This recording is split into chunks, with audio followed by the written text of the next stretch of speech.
Peace. This is Wise for Wise Words Media. On this beautiful day, driving through these mountains. And wanted to kick it a little bit about this Kyrie Irving situation going down in Brooklyn. And the only thing that I can think about is the fact that this is karma for Kevin. Yeah, Kevin, you see the Doctor Strange shirt. There's some strange things happening, right, Kev? And at the same rate, what you got to understand is that there's a principle in life called justice. And justice is to give each man his due. Meaning, what goes around, comes around.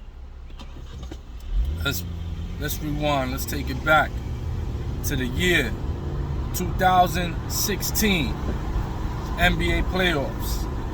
The Oklahoma City Thunder versus the Golden State Warriors. Now, you have a Warriors team who has just won a championship the year before, and they're looking to defend their title. But here's this young, hungry, upstart team in the Oklahoma City Thunder with Kevin Durant, Russell Westbrook as their two primary players. This team goes on and gives the defending champions hell. They gave them hell. They go and defeat Golden State in 3 of the first 5 games. Take a commanding 3-2 lead. And now Golden State is just 1 game away from elimination. OKC is 1 game away from advancing and shocking the world. So, as history tells it, we get Game 6 Klay. Klay Thompson has one of his storied games of his career. Then they go on to Game 7 in Golden State, and Golden State closes the show. You have a horrible piss-poor performance by Kevin Durant. Durant only took 2 free throws that game. Maybe took a few more, but 2 free throws. And you know when those first 2 free throws came? In the 4th quarter. That's a man, when you're taking your first free throws in the 4th quarter, that's a man that was not playing aggressive. That's a man that was not driving in. That's a man that wasn't, because he's a star. Of course you're going to get foul calls and go to the free throw line if you're aggressive and assertive enough. They're going to give you the benefit of the doubt. But he was not aggressive that game. He kept settling for the outside jump shot. So, that game where they lose ultimately leaves an impression on Kevin Durant. And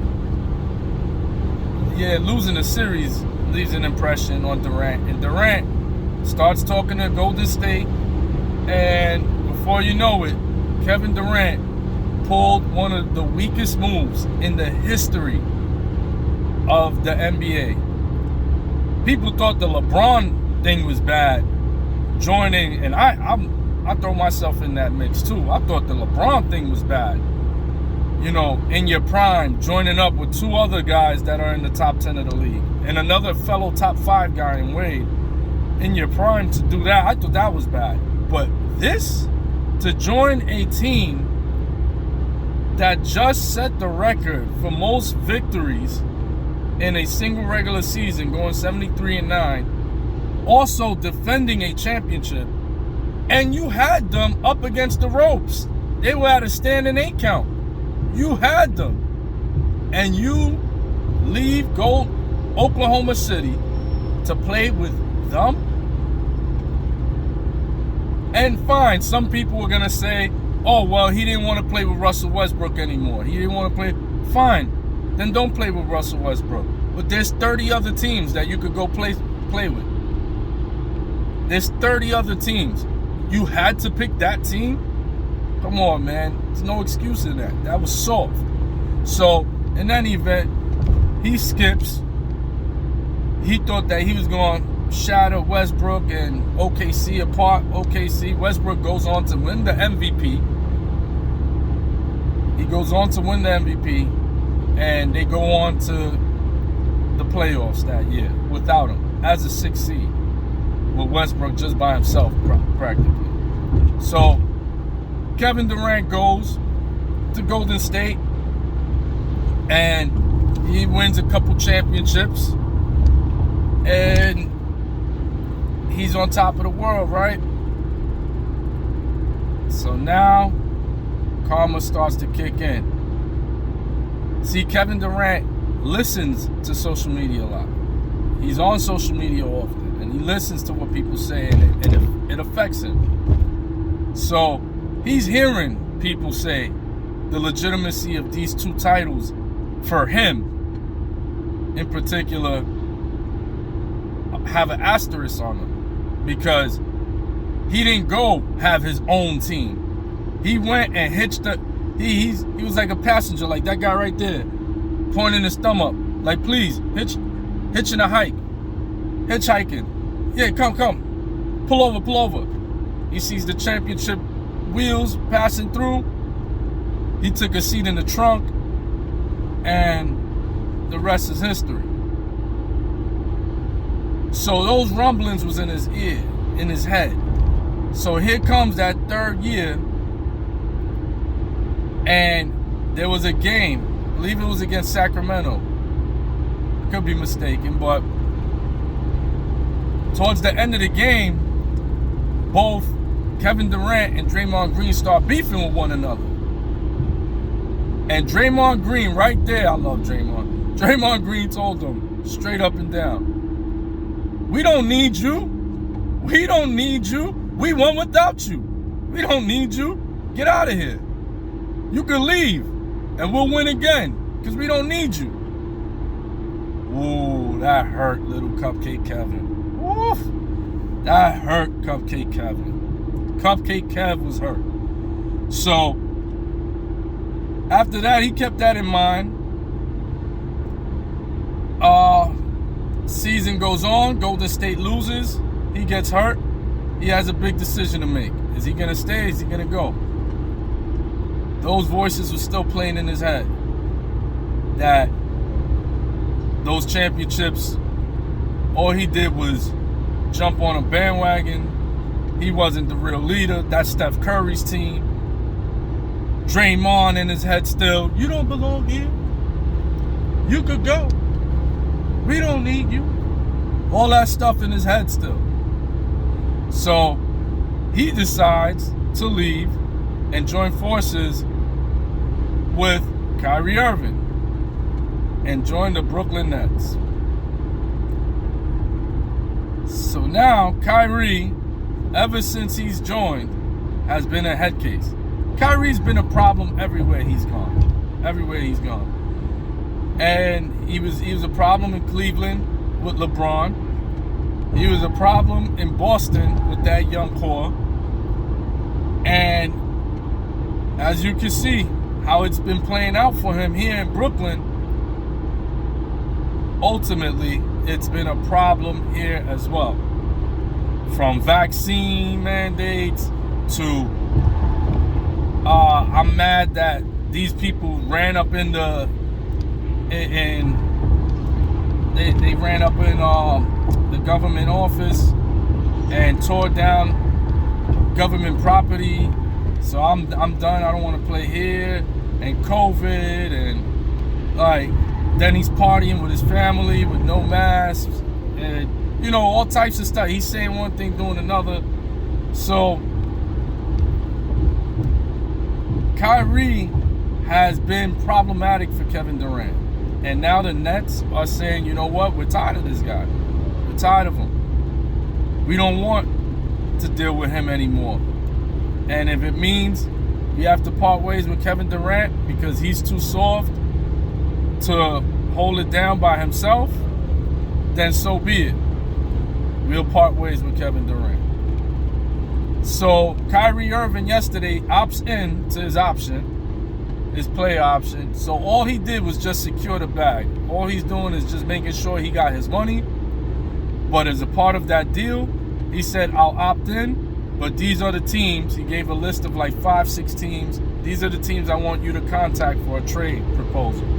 And if the Nets get a decent return on the proposal, Kyrie Irving will get dealt. Teams on that list include the Miami Heat, the New York Knicks, please stay away, the Los Angeles Clippers, which we see is not going to happen now that they got John Wall. Or still maybe there's a chance it happens. Maybe they do a package deal with Wall and send them to Brooklyn. Or they'll play Wall at the backup. But in any event, that looks less likely to happen because Wall went to the Clippers. The Lakers, and there was a couple others that were teams that he considered like he would go to. So now, if he gets dealt, Kevin Durant is left all by himself. All by myself. Don't wanna be all by myself anymore. So Cupcake Kev is gonna be left with, oh no, he not by himself. He with Ben Simmons. That's right. He's with Ben Simmons. Yo, Brooklyn, y'all got a lot to look forward to. Word. So he's gonna be with Ben Simmons. And things will be very interesting then. So I say all this just to say, Cupcake Kev, Kevin Durant, he is one of the most skilled players you will ever see in your life. Top 2-3 scorers of all time. But he is the softest player mentally you will ever see in your life. This guy has alpha skills. He has the skills of a pure number one, an alpha. But he don't have the heart of one. And this is what separates him. This is what separates the men from the boys. And mentally, he don't got it. He can't lead a team. So just like how you left Russell Westbrook when y'all was one game away from going to the NBA Finals, you couldn't run it back and get over the hump and defeat Golden State. You couldn't do that. You had to leave him. And of all teams, if you're going to leave him, go somewhere else. But you had to go to Golden State. The 73-9 Golden State Warriors. Yo, you soft, dope. You soft. And for that, karma came swiftly with that sword. Coming for heads, man. Now KD, Harden left you. Y'all worked some magic to get Harden over here. Y'all gave up a boatload of draft picks from here to like 2027. All gone. Because you try to get James Harden here. James Harden saw what a disastrous show this was. He was like, nah, man. And y'all ain't got no good strip clubs out here. I'm out. So, James Harden left. Then, what's the name? Now Kyrie Irving played probably a grand total of probably like 60 games with you in 3 years. And now he's on his way out the door and leaving you all alone, my man. So yeah, this is only karma. You reap what you sow, man. You leave one man alone, he'll come back. Whatever you do in life comes back to you twofold. So, on that note, Cupcake Kev, hope you lose the Nets, and let's go Knicks. Peace.